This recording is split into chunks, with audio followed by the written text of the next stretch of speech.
大家好，我係 Jessie，歡迎收聽避孕解碼系列節目。小小嘅避孕藥係好多現代女性嘅日常，但係當我哋回顧歷史，呢粒小藥丸其實藏住好多你想象唔到嘅有趣故事。今日我哋就嚟一次過解碼。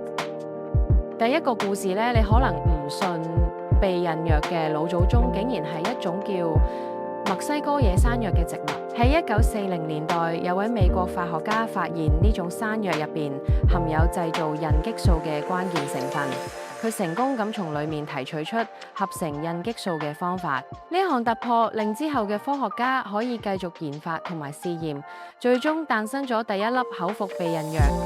第二個驚人嘅事實係呢一個發明竟然有一位天主教醫生都有份參與。天主教會至今都未正式同意使用避孕藥，但係口服避孕藥嘅研發竟然有個天主教婦產科醫生 Dr. John Rock 參與其中。佢原本用孕激素嚟幫助不孕症患者調節子宮功能，結果證明咗激素可以有效抑制排卵，呢個就係避孕嘅關鍵原理。第三個故事，避孕藥呢個改變世界嘅發明背後有兩位金主。一位係計劃生育組織嘅創辦人 Margaret Sanger， 佢因為睇到媽媽多次懷孕嘅辛苦，決心要幫女性掌握生育權。佢揾到另一位超有遠見嘅女士 Catherine McCormick， 佢係麻省理工學院首批生物學女性學士之一，同時亦都係富二代。Catherine 用大筆資金支持研發，投入咗將近200萬美元，相當於而家嘅2000萬美元。佢哋嘅支持可以話係避孕藥研發嘅關鍵推手。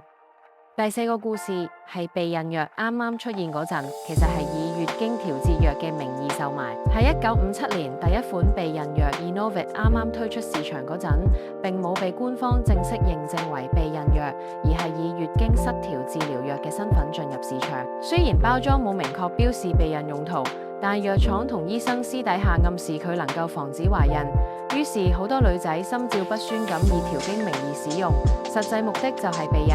直到1960年嘅 FDA 先至正式批准佢用於避孕。最後一個你可能想象唔到嘅係，早期避孕藥嘅劑量高到嚇死人。啱啱問世嘅避孕藥荷爾蒙劑量比而家高出好多倍，搞到好多女性有血栓、中風等等嘅副作用。後尾咧就藥廠先慢慢調整到啦，係將劑量降到而家嘅安全水平。聽完呢啲，係咪對避孕藥有咗全新嘅認識呢？呢粒小小嘅藥丸見證咗女性自主權點樣一步步抬頭，亦都改寫咗全球無數女性嘅人生軌跡。佢嘅存在真係值得我哋 respect。好啦，今日避孕解碼嘅節目就講到呢度。你哋對避孕藥嘅歷史仲有咩疑問呢？歡迎留言同我哋分享。下次再見。